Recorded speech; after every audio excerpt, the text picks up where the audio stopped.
Well, hello and welcome. Thanks for joining me. This is Ros Jones, your business coach with my weekly podcast show, Bold Business Bits, coming to you from Yorkshire. This is where I have a great conversation with a phenomenal female business boss.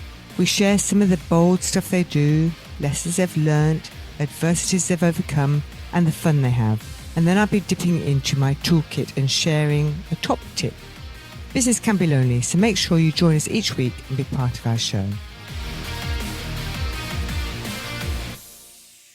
Hello and welcome to episode 18 of my Bold Business Bits podcast show. This is Ros Jones, and this week I'm joined by my guest Sarah Johnston of Homes4Harrogate. Sarah tells about her amazing journey from law graduate to appearing on Sky's Property Question Time. She's always been ambitious and is a great believer in the law of attraction. She tells how the best money she ever spent was on business coaching and enjoys jigsaws and bubble bath to unwind. So listen on to hear Sarah's amazing story, this phenomenal female business boss in Yorkshire. Listen on. So hello and welcome to Ros Jones' Bold Business Bits podcast show. Today I'm joined by Sarah Johnston of Homes4Harrogate. Sarah, welcome. Hello. Hello, thank you very much for having me. It's a pleasure. So Sarah, you come highly recommended, and so I was really keen to speak with you on my podcast show and to hear about your business journey. And I understand you've only been in business 2 years? 2 years this June, yeah. Okay, so happy anniversary. Thank you very much. What made you set up as a letting agency? Because I know that's not your background. No, so originally my background is law. It's done me a world of favours with tenancy agreements, legal legislation. I wouldn't be where I am without it, but it just wasn't for me. I like to be out and about meeting people, not stuck behind a desk all day.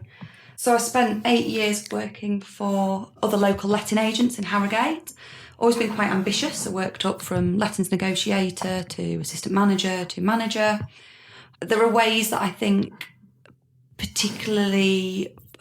there are ways that maybe more traditional letting agents could do things more effectively. So I always had that in mind, and it was when a coach actually said to me that I could set up on my own. She said that there was, I was more than capable of doing it. That gave me the confidence to think, right, let's get serious about it and let's do it. So that's great. So you started off in law. So did you actually get to practice law? No, so I did my law degree, my legal professional course, and then I went to work as a paralegal in Manchester. All right. Mm-hmm. It was very difficult to get a training contract. There's a lot of people out there with a law degree.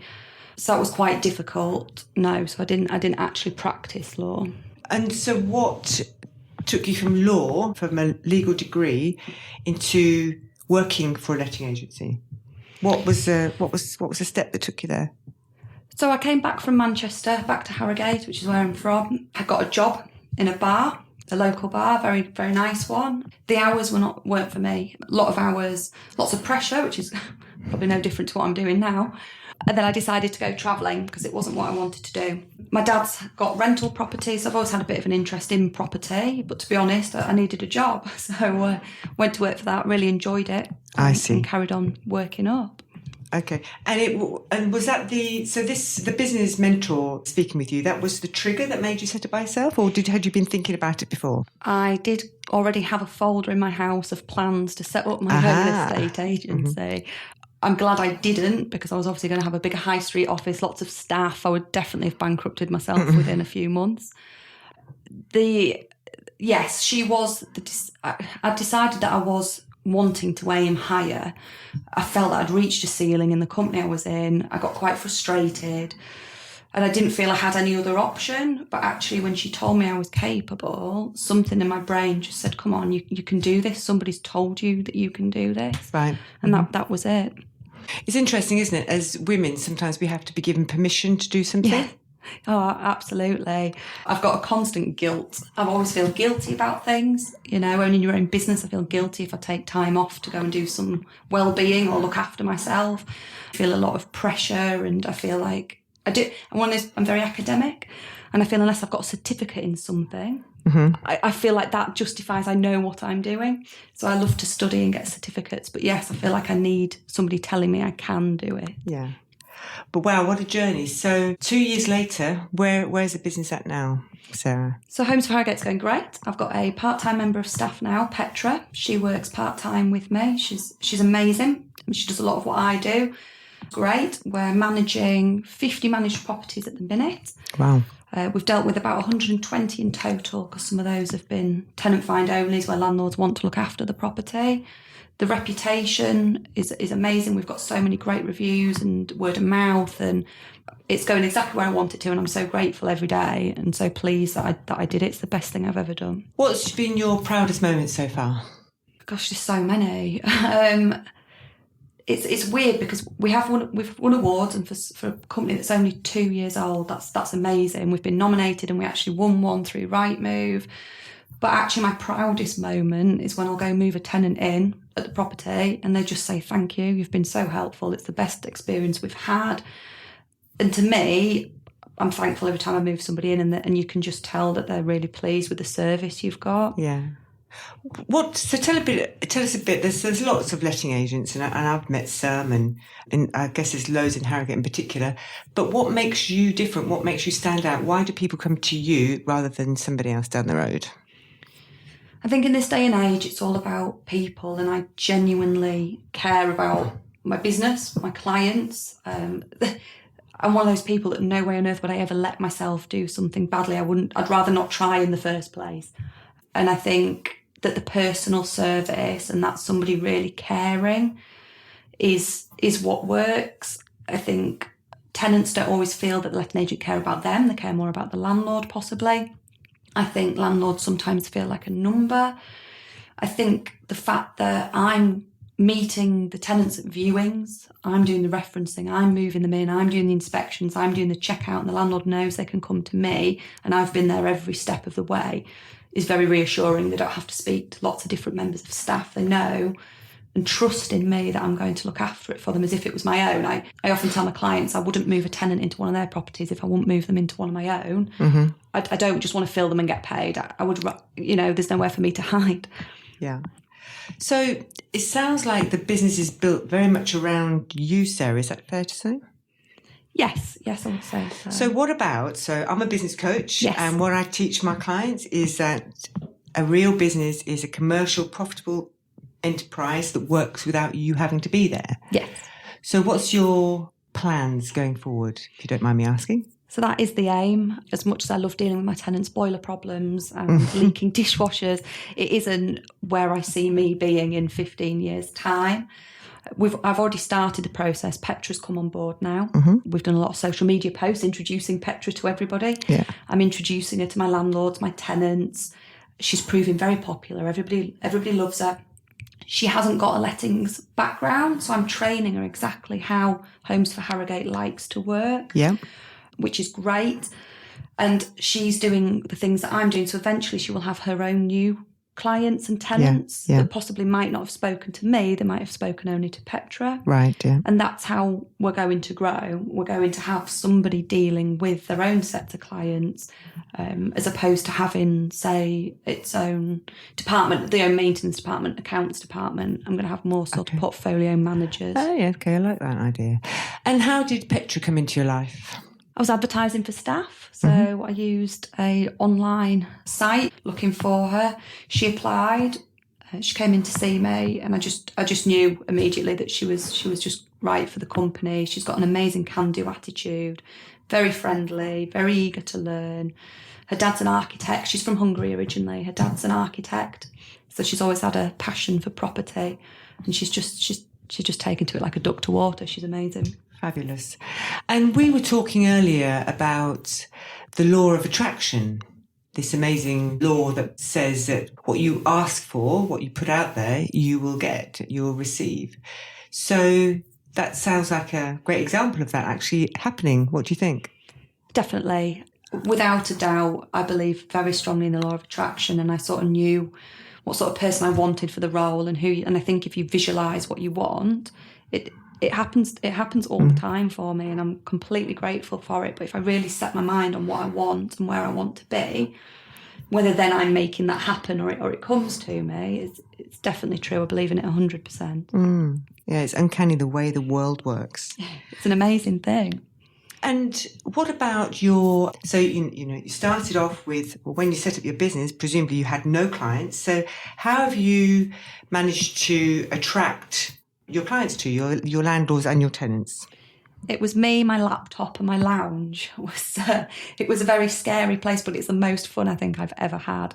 I sometimes miss those days, sat in my lounge, doing a video blog to attract landlords. I gave a lot of advice, and I still do. So I love to give advice to people.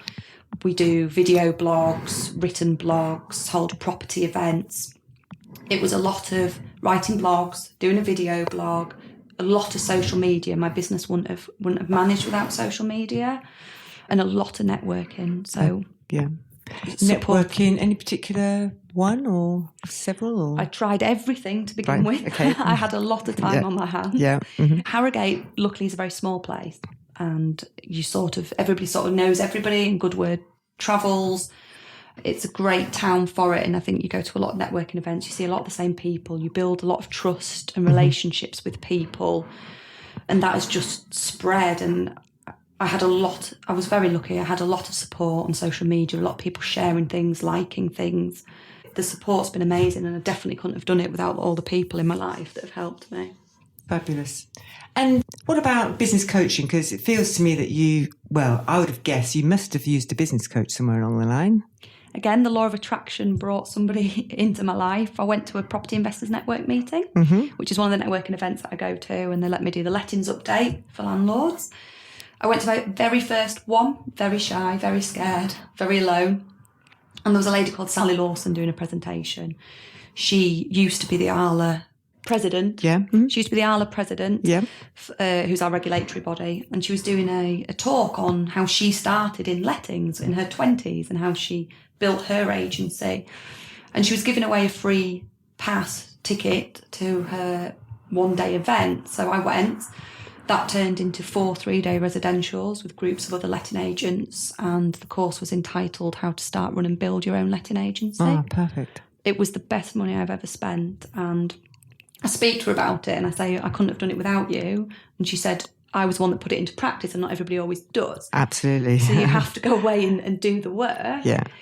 But again, I love to study and I loved it. I thrive on things like that. Yeah, and I say to people that you have to learn before you earn. Yeah. So the only place, apparently, that earn comes before learn is in the dictionary. So yes, we have to learn before we earn. So fantastic. Big believer in that. Yeah. And you read a book. You read a lot, don't you? Yes, the every personal day. development I think stuff. it helps me switch off. Yeah. Because obviously we'll all know as business owners, our minds never stop. Yes, absolutely. Well, what about the other thing is that, and I'm always not just reading books and applying what you've read, what you've learned, but stepping out of your comfort zone. So there must have been, to grow as a person and a business, there must have been times when you've actually had to get out of your comfort zone. What kind of things have you had to do? I'm one of those people that believes nothing good grows in your comfort zone. And the more I can be out of it, the more I will grow as a person. I am constantly making myself do things I don't want to do just so to get over that. I used to suffer a lot from panic attacks and anxiety. Oh, wow, okay. I actually went on an NHS course. I couldn't leave my flat at one point. This was a long time ago, about 10, 15 years ago. And I went on a lot of CBT training, and they tell you not to give into your brain and to make yourself do things that you're not comfortable doing, because that's the only way you will get over it. So obviously quitting my job with no clients and no income was quite uncomfortable, but very exciting. And sometimes when I get the feeling of anxiety, the tingles, the sweat, it's actually, if I think about it as I'm purely excited, that helps. I had a massive fear of public speaking. And I went to hypnotherapy for that. Now I will stand up in front of meetings and give a lettings update, or I'll hold my own events, or I went on Sky's Property Question Time. Or on Sky? Yes. Oh, wow. Yeah. How was that? That was amazing. Went down to London for the day to film with a couple of other experts in property, and we were giving advice to callers. Obviously, I specialised in the lettings. It was an amazing experience. And the law of attraction brought that to me, because I went to a Rightmove seminar on my own, just grabbing a coffee, and a lady asked me to pass her a napkin. I said, oh, hello, I'm Sarah, because I was there on my own. And she said, oh, hi, I'm so-and-so, and I'm the presenter for Sky's Property Question Time. Swapped cards, and that's how I ended up on Sky. Oh, wow. So did you get in touch with her? Yes. Oh, fantastic. So you seized the opportunity, and that's what it's all about as well. Had she not got coffee at the same time as me, it would never have happened. Yeah. Oh, wow. I love these stories. This is fantastic, Sarah. So what's next for you? What is the end in mind for you? So at the moment, going into year 3, which I'm very excited to say, is carry on growing what I've got in Harrogate, carry on giving that great service to more landlords, helping as many more people as we can, training Petra up. The plan is that I'm hoping within the next 6 months she'll be full-time as we take on more clients. So building that. Then I've actually registered Homes for York and Homes for Leeds. Wow. So the plan will be is once Harrogate's up and running and everything's smooth and can possibly survive without me for a couple of days a week, I will take my laptop over to York or Leeds and I will set up and I will do exactly what I did in Harrogate over there. Yeah. We currently look after a property in Leeds and one in York. So at the minute it's all under the Homes of Harrogate umbrella, but they will get split out. Yeah. Still obviously under my watchful eye, and we'll start doing that. I have thought about potentially franchising the company. Mm-hmm. So Homes4 will be the franchise? Yes. Yeah, okay. Mm-hmm. Yeah, that's the plan at the minute, but we all know that plans change and evolve and adapt. I would eventually one day like to go into other agents and help them streamline and modernise like I have. We're very paperless, we're very social media focused. We don't need a high street office. I would love to go in and consult on other agents that possibly need my help a bit further down the line. I know we've talked about what makes you different in terms of what landlords and tenants can get from you, but what about you? So you're a woman setting up a lettings agents, you've recruited a woman. What about what do you think, what's your views or your experience about women letting agents business? Because it feels to me, and I don't use them myself, but it just feels to me like that whole area is quite male dominated. What's your experience? Harrogate specific. It is a very male-dominated town. It is quite intimidating to be a woman in a male-dominated industry. I also think it sets me apart. Mm-hmm. I have experienced sexism. Mm-hmm. And I think as a woman setting your own business up on your own, I'm single, I work on my own. It's been a tough place to be. I've been told I'm intense before, whereas I would say it was possibly just ambition driven. I'm not sure any of those men would get called intense. It is tough, but maybe I am intense. I am ambitious and I am driven, and I always think, what's the worst that can happen? If this business hadn't have worked, I could just have gone and got another job somewhere. Mm-hmm. I think sometimes you have to risk everything, but it was a calculated risk. So. Yeah. And what about, so being intense, yeah, that's cool. Driven, ambitious, intense. What do you do to have fun? Fun? To let your hair working down. This is fun to me. I love doing stuff like this. Well, that's great too, to love what you do. I do. It's my baby. I'm very passionate about it. I'm very lucky. I'm one of those people that can do something that they love to do, and I'm so grateful that I get to do it every day. Yeah. I've realised 2 years in that it's probably time I started thinking about my well-being. Good. Mm-hmm. I tend to work 8 till 6 every day, network on an evening, 6 days a week. I don't want to burn out, and I want to give the best I can give to my clients. So I do yoga, meditation. I've just joined a gym, so swimming, gym classes, anything that helps my mind switch off. Yeah. I don't normally like to tell people this, but I love a jigsaw. Okay, yeah, I love a jigsaw, a bit of mindfulness over a jigsaw. You can sit and do a jigsaw and an hour's passed and you don't even think, it is complete mindfulness. Yeah. Reading. Yeah. Lots of bubble baths. Yeah, excellent. And my question was really, what do you do to balance your life out? But I guess that's what you do, yeah? Yes, definitely. I see a lot of friends. I'm a very social person, so spending time with friends, family, and trying to look after myself a bit, because I always put myself last. My business definitely comes first, but then I need to be on my top form for my business to keep doing what it's doing. Yeah, absolutely. And what would be, I like to ask this question to my guests, Sarah. So if I'm a woman wanting to set up my business by myself, what one piece of advice would you give me? The best thing, and this is what still makes me happy most days, I've been for a couple of coffee meetings this morning.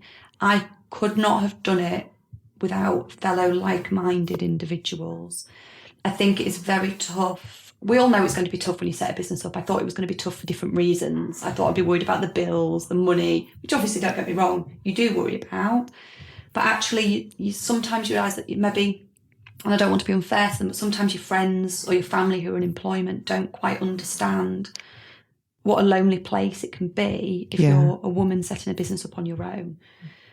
The networking is great. I meet so many people like me. You can go for a coffee and a chat and they understand and they're there for you. And I've made so many friends and connections through networking. And I would say go and network and meet people because they will be your support. Yeah. Sound advice indeed. Well, it's been fantastic speaking with you, Sarah. Thank you so much for participating on my podcast show, and all the best for the next years ahead. Thank you very much for having me. It's been great.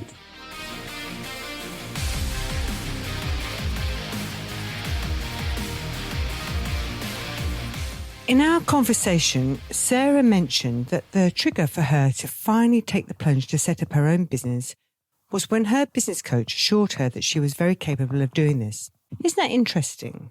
She'd been getting everything together at home, but it was as if she needed that affirmation in her abilities from an external body, that encouragement to give herself permission to do what she really wanted to do. And that's one of the job of a coach, I think, to inspire confidence and self-belief in others. It's very easy to think that we're not good enough to compare ourselves with others without actually really knowing the real history and inner battles of those others, or to wait till some perfect conditions align before we dare put ourselves out there. Of course, we need more than confidence and reassurance. In business, there's a lot to learn. It's fair enough being good at what we do, being the technician, but if we want to build a business, especially a profitable one that works without you having to be there, which is a true definition of a business, otherwise you just have a job, of course.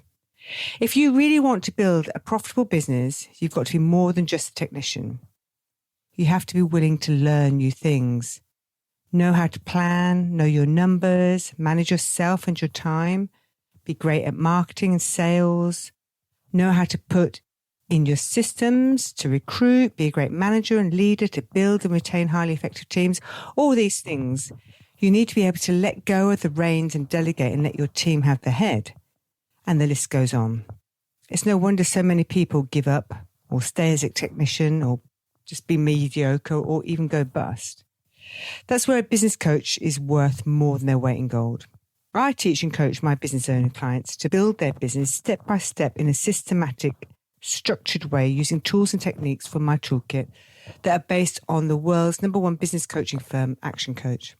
It's all about taking action and being willing to hold yourself accountable to doing the things you commit to doing, with a business coach at your shoulder, advising, helping you deal with interference, encouraging and holding you to account while having fun at the same time. To me, it's a no-brainer, and you'd be crazy not to. Remember, though, while I guarantee results, I don't do the work for you. If you're interested in exploring how coaching with me could help you in your business be more than you are right now, I would recommend getting in touch for a free, no obligation, completely confidential conversation. I believe we're all capable of more. A business coach makes that so much easier and so much more fun. So give me a call on 0781 864 6672. Thanks for listening. This has been your Ross Jones Bold Business Bits podcast show. If you'd like any further information about anything we've discussed today, please just get in touch. Go to businesscoachingyorkshire.co.uk. Please join me again next week when I'll be speaking with another phenomenal female business boss with bold business bits. And remember to subscribe to my show. Thanks for listening.